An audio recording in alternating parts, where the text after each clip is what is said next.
ఎవరో కంప్లైంట్ ఇచ్చారట. కంప్లైంట్ ఇస్తే నన్ను కొడంగల్ హోటల్లో తింటున్నాను ఆల్రెడీ. తీసుకుంటే మధ్యలోకి వెళ్ళి నన్ను పట్టుకున్నాను. సార్ ఎమ్మెల్యే సార్ రమ్మన్నాడు, బాస్ రమ్మన్నాడు. సరే సార్ అని చెప్పి వచ్చినాను. వచ్చిన తర్వాత చెప్పులు ఇప్పించాను. లోపల కింద నెట్టకాల వెళ్ళి చూసుకుంటే ఎస్ఐ లేకుండా. సరే రాత్రి 8:30 వరకు కూర్చున్నా. మా సర్పంచ్ మా ఎదుర్కోవడానికి మా లీడర్ వచ్చి మళ్ళీ ఉదయం ఒక 10 లెవెల్ మధ్యలో వచ్చినాం సార్. వాళ్ళు ఎస్ఐ లోపల ఉన్నారు, మేము పోయినాం. ముందు ఆ లంచ్ వరకు లోపల కూర్చుని లంచ్ వరకు. సరే సార్ ఏమైనా తప్ప కూర్చున్నాం, లోపల కూర్చున్నాం. చూసిన తర్వాత ఒక మా వాళ్ళు వచ్చారు, లీడర్లు వచ్చారు, మాట్లాడిన. సరే తప్పదు, నాది కూడా తప్పదు సార్ అని చెప్పిన. వాళ్ళ కానిస్టేబుల్ సార్ చెప్పిన తప్పనిసరిగా ఒక 3 గంటలు ఊసిన వేసి మా లీడర్లు అంతా ఒక 5 మందిని బయటకు పంపిస్తారు. ఇక్కడ లోపల వేసి బయటకు పంపించినాం. అయితే ఆల్రెడీ మా లీడర్లకు చెప్పిండు, మనకి అంతా ఈరోజు అన్నీ పంపిస్తామని, మనం కేసు చేస్తామని అంటామని అంటే. సరే అడుగుతున్నారు మా వాళ్ళు సార్ ఏమన్నా సార్ చిన్న పొరపాటు. నేను కూడా చెప్పిన సార్ చిన్న పొరపాటు సార్, నేను కూడా ఎవరికి ఇబ్బంది ఉన్నాను, ఏదో పొరపాటు జరిగిందంటే. సరే వాళ్ళు పంపించిన తర్వాత 10 నిమిషాల తర్వాత కారు లేదు, ఆ కారు లేదు, ఇంకా 3 ఉన్నారు. వచ్చి లోపలికి వచ్చి తీసేసినా కూడా వేరే వాళ్ళు చెప్తే తీసేసిన సార్ అని చెప్తే లంజవాడక బొట్టు ఎంత వచ్చారు. లంజవాడక నేను రాత్రి ఇంటికి పంపించాను. లంజవాడక అలా అక్కడ 2 కొట్టించాను సార్. పుష్పాలు చేస్తారు అయిపోయింది. మళ్ళీ అని చెప్తే టీఆర్ఎస్ పార్టీ పోయి సార్ లంజవాడక బొట్టని చెప్పుకుంటే బొట్టు మళ్ళీ కొట్టింది సార్. మళ్ళీ 2-3 కొట్టింది. కొట్టి కూర్చోలేదు సార్. కూర్చొని పెట్టి టికెట్ ఇష్టమైన టికెట్ వెళ్తారా నీ బస్ కింద లంజవాడక నీ కూలి వేసుకొని బస్ కూడా లంజవాడక నేను వేస్తాను ఎందుకు చేసిన సార్ బస్ రిపోర్ట్ చేశాను. ఏం పెడతారు లంజవాడక నీకు పోగెడతారా? TRS party పోగెడతారు. లంజవాడక అన్నదాకా మాటలు లేదు, లంజవాడక అన్నదాకా మాటలు లేదు సార్. టీఆర్ఎస్ పార్టీ పోగెడతారా? కేసీఆర్ వాడు పోగెడతారా?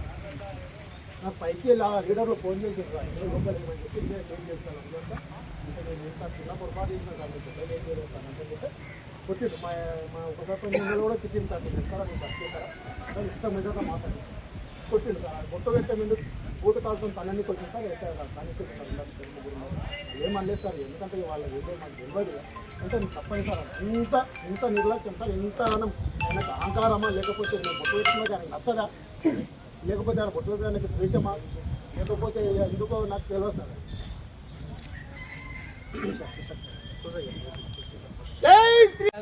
మనం అట్లా అన్బ్యాలెన్స్ చేయకపోతే ఎవరు కూడా 2 నెలలు ఉద్యోగం చేయదు. ఒక్కొక్క సంవత్సరం 2 సంవత్సరాలు చేసిన అందరూ ఆయన కూడా చెప్పింది. ఒకవేళ నిజంగా అన్నాడా లేదా అనేది నేను చెప్పింది. ఆయనకి ఏదిందో ఎంక్వైరీ ఏందో నేను చూపిస్తాను. మీరు ఉన్నట్టుగానే ఎస్పీ గారికి ఆ రిపోర్ట్ ఫైల్ చేస్తాము, మేము ఇస్తాము, మీరు రిప్రజెంటేషన్ ఇస్తాము. నేను సార్ కాలేజ్ యాక్చువల్గా ట్రైబిడింగ్కి వెళ్ళాలి, విద్యాన్ని తీసుకుంటే మేము ఇస్తాం. ఆ రిప్రజెంటేషన్ ఏమింటుంది నేను సార్ ఫాలో చేస్తాం. మేమేమి ఎంక్వైరీ చేయాలి, అయినా వేరే వాళ్ళతో ఎంక్వైరీ చేస్తాం. ఒకవేళ నిజంగా ఉంటే దాన్ని ఏముందో డిపార్ట్మెంట్ యాక్షన్, ఒకవేళ నిజంగానే తప్పు చేస్తే ఆ డిపార్ట్మెంట్ యాక్షన్కి ఖచ్చితంగా మేము కూడా ప్రపోజ్ చేస్తాం. అంటే ఏదైనా ఉంటే ఒకవేళ నిజంగా తప్పు ఉంటే కనుక ఎవరైనా బయట వాళ్ళు తప్పు చేస్తే ఒకవేళ మామూలుగా అయితే బెదిరిస్తాం, మనం రిపీటెడ్ కావద్దని ఎవరైనా బెదిరిస్తాం. కానీ వల్గర్ లాంగ్వేజ్ యూజ్ చేయడం అనేది ఎవరు కూడా తీసుకోం. ఒకవేళ నిజంగా కనుక ఒక వల్గర్ లాంగ్వేజ్ యూజ్ చేసి ఇప్పుడు అన్నట్టుగా హిందూ సమాజాన్ని వ్యతిరేకంగా మాట్లాడినట్టుగా బొట్టు పెట్టి ఏది పెట్టి ఒకవేళ నిజంగా కనుక అన్నట్టు ఖచ్చితంగా డిపార్ట్మెంట్ యాక్షన్ అనేది తీసుకోవడం జరుగుతుంది. తీసుకోకుండా ఎవరు ఉండరు, ఎంక్వైరీ అనేది జరుగుతుంది. ఫర్ ఎగ్జాంపుల్ ఒక దరఖాస్తు ఇచ్చినాం రాంగ్ అనేది తను చేసినవారు అనుకుంటూ అయితే జైలు వేస్తారు, దానికి ఎంక్వైరీ ప్రొసీజర్ ఉంటుంది. వాళ్ళు నిజంగా అంటే కనుక ఇంతమంది వచ్చినట్టే ఉండొచ్చు, ఆయన బాధితోనే వచ్చి ఉంటాడు. బట్ ఆయన అనగానే అదే నిజమని అనుకోవడానికి లేదు కాబట్టి ఎంక్వైరీ అనేది జరగాలి. దాన్ని జరిపిద్దాం. మేము కూడా గాడికే వెళ్తాం, ఎస్పీ గారికి కూడా నాతో మాట్లాడుతున్నాడు, ఏం చూడు దానికి ఏముందని తీసుకొస్తే మనం ఎంక్వైరీ చేద్దామని చెప్తున్నాం. నేను కూడా దానికి ఇస్తాను. ఫర్దర్గా ఏముందో ఎంక్వైరీ చేసిన తర్వాత ఉంటే దానికి వచ్చి ఫర్దర్ యాక్షన్ డిపార్ట్మెంట్ యాక్షన్ తీసుకుని మీకు ఫర్దర్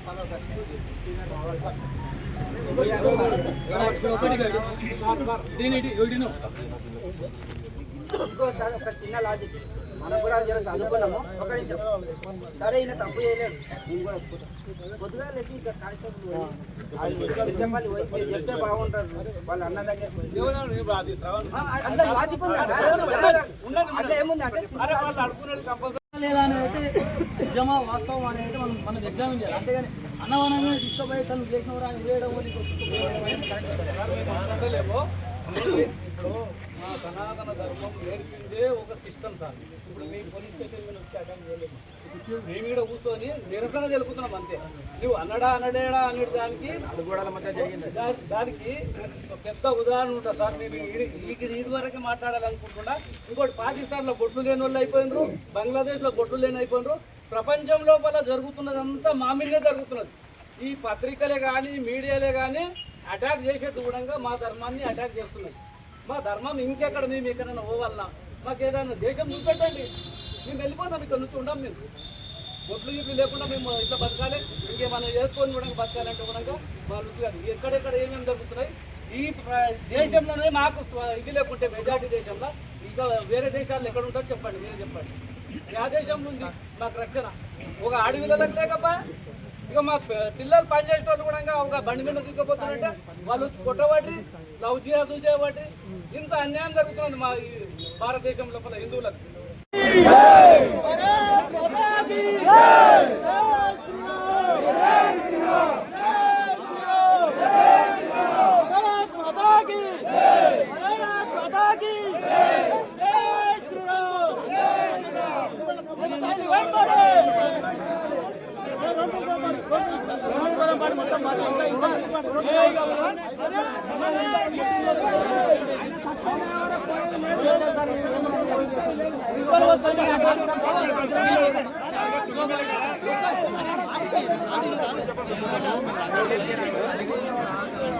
అవును సార్, సార్ మంచిగా మాట్లాడారు. మరి ఒక్కసారి అన్నారు మనసు చంపుకున్నాం సార్. ఎందుకు చెప్పాలి? చెప్తాం. నేను పైన పై అధికారిని కదా చెప్పకపోతే మంచిగా పని చేస్తున్నాం. నేను కూడా ఇంటర్నల్గా చెప్తాను.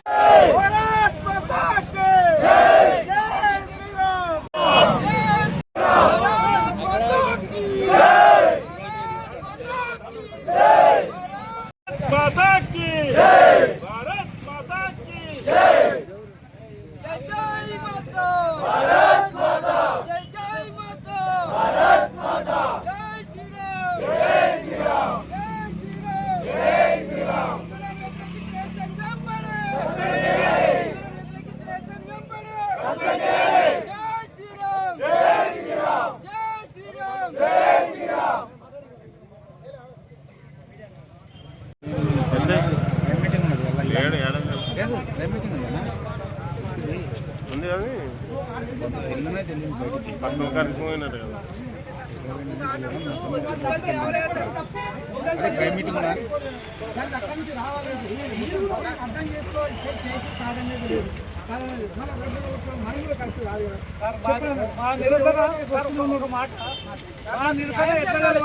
ఏ విధంగా చేసుకోవాలి, ఆ విధంగా యాక్షన్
మీరు ఏం చెప్పాలనుకుంటున్నారు అది ఇవ్వండి.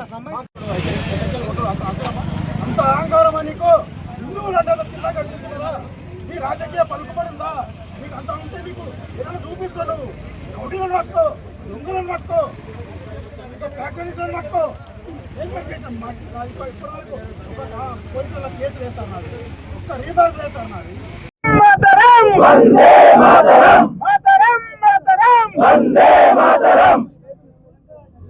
గత 2 రోజులుగా చూసి దాన్ని బట్టి స్టేటస్ పెట్టేసరికి ఇక్కడ ఉన్న కాంగ్రెస్ అధ్యక్షులు ఎవరో కానీ మండల లీడర్లు మొత్తం ఫోన్ చేసి వాడిని గుద్దాలో కొట్టుని లోపలేసి గుద్దాలో కొట్టిన వాడిని అని చెప్పి ఫోన్ కాల్స్ చేసి వాళ్ళ లోకల్ వెనకపల్లిలో ఉన్న కాంగ్రెస్ నాయకులతో ఫోన్లు చేయించి 2 కానిస్టేబుల్ని ఇంటికి పంపించి తీసుకొచ్చి లోపలేసి ఆ రోజు పొద్దున 10-11 గంటల నుంచి సాయంత్రం రాత్రి 8 గంటల వరకు కూర్చోబెట్టారు. మా వాళ్ళు వచ్చి అడిగినా కూడా మళ్ళీ ఆ రోజు ఇరవలే. మళ్ళీ పొద్దున కానిస్టేబుల్ పంపించి మళ్ళీ పొద్దున 8 గంటలకు తీసుకొచ్చారు. సరే అని చెప్పి నేను మన కార్యకర్తలు మన లీడర్లు వచ్చేసి సార్ ఏం సార్ ఇది మరి నిన్న నుంచి కూర్చోబెట్టారు ఏమైంది సార్ అంటే ఫేక్ పెట్టిండు, ఫేక్ రేవంత్ రెడ్డికి సంబంధించి సీఎం సంబంధించింది ఫేక్ పెట్టిండు, అది అవసరమా అని.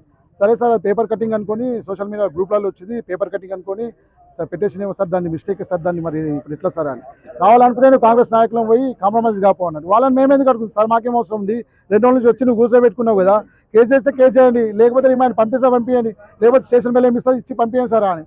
అబ్బా కేసు కావాలన్నా అని చేసేది సార్, దానికి ఏముంది సార్, వాళ్ళ కాళ్ళ మీద వీళ్ళ కాళ్ళ మాకేం అవసరం ఉంది, కేసు చేస్తే కేసు చేసేయి, లేకపోతే రిమాండ్ మీద పంపించేసాయి, ఎవరు ఇక్కడ ఎందుకు పెట్టుకున్నావు సార్ నువ్వు అని అడిగినాం.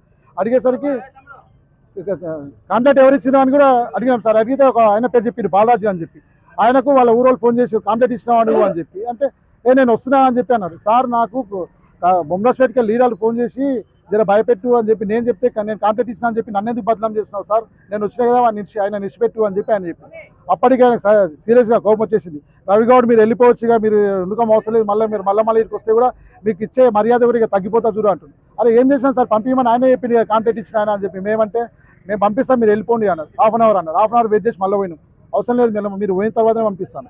మేము వెళ్ళిపోయిన తర్వాత ఆయన లోపలికి పిలుచుకున్నాడు. 4 కానిస్టేబుల్ ఉన్నారంట, ఆయన పేర్లు చెప్పలేదు కానీ ఇప్పుడు చెప్పేసి 4 కానిస్టేబుల్ పెట్టుకొని అరే లంజా కొడుకు కేసీఆర్కి ఏమైనా తిండి పెడుతున్నారని చెప్పి పార్టీ పరంగా చూసింది. సరే ఆడికైనా సరే అని అన్న తర్వాత బొట్టు పెట్టుకొచ్చిన వాళ్ళ లంజా కొడుకు బొట్టు అవసరమా రానికి అని బొట్టు గురించి ఎందుకు హిందుత్వం గురించి ఎందుకు మాట్లాడింది సార్, అది దానికోసం నామగల్ అన్నాడు. మళ్ళీ కూడా 2 తన్నే పంపిస్తావని అన్నాడు. ఏం సార్ తన్ని పంపించడం ఏమింది, ఏ సెక్షన్లో ఉంది, ఏంది కొట్టుకముందా అని లేలే మీరు ఓన్లీ మేము చూపిస్తా అని చెప్పాను. ఈరోజు ఇదైంది, రేపు పొద్దున అయితే ఖర్చు పెట్టి మరీ పొట్టు చూపించడం అవసరం సార్. ఒకటి ఎస్ఐ గారికి ఇప్పుడు పై ఆఫీసర్లకు ఒకటే చెప్తున్నా, ఇప్పుడు ఏమున్నా పోలీసులు అంటే హిందువులు ముస్లింలు పక్కల సార్, మెయిన్ ఏంటంటే పోలీస్ కులం అంతే, హిందువుల ముస్లింల క్రిస్టియన్లా కాదు. సార్కి కూడా నేను నిన్న అదే చెప్పిన, సార్ మీరు ఏమున్నా మీకు ఆయన స్టేటస్ పెట్టిండు, మీకు ఇబ్బంది అయింది, అక్కడికి వెళ్ళి ఫోన్లు వచ్చినాయి, మీ లీడర్లు చేసిండు, సరే కూర్చోబెట్టు, దాని మీద కేసు చేయి, కొట్టే అధికారం కూడా లేదు, ఇష్టం వచ్చినట్లు కొట్టిండు, దాని మీద కూడా చర్యలు తీసుకోవాలని కోరుతున్నాం. ముఖ్యంగా ఏంటంటే అరే నువ్వు బొట్టు ఎందుకు పెట్టుకొచ్చినావు రా అని లంజా కొడుకు అన్నంత వరకు మాట్లాడలే అంట. మళ్ళీ ఇంకో విషయం నాకు నిన్న చెప్పలేరు, ఈరోజు చెప్తుండ్రు బొట్టు దుడిపించినట్ట ఖర్చుతో. మరి నీవు అంతా ఇది ఉన్నావా లేకపోతే ఇంకేమన్నా ఉన్నావా? తక్షణం ఎంబడి ఎస్ఐని సస్పెండ్ చేయకపోతే మేము ఏడికైనా సిద్ధం ఉన్నాం. ఎస్పీ ఆఫీస్ కూడా ముట్టడిస్తామని సందర్భంగా తెలియజేస్తున్నాం. ఇడిచేదే లేదు, ఎస్ఐ ఎంబడి సస్పెండ్ చేయాలి.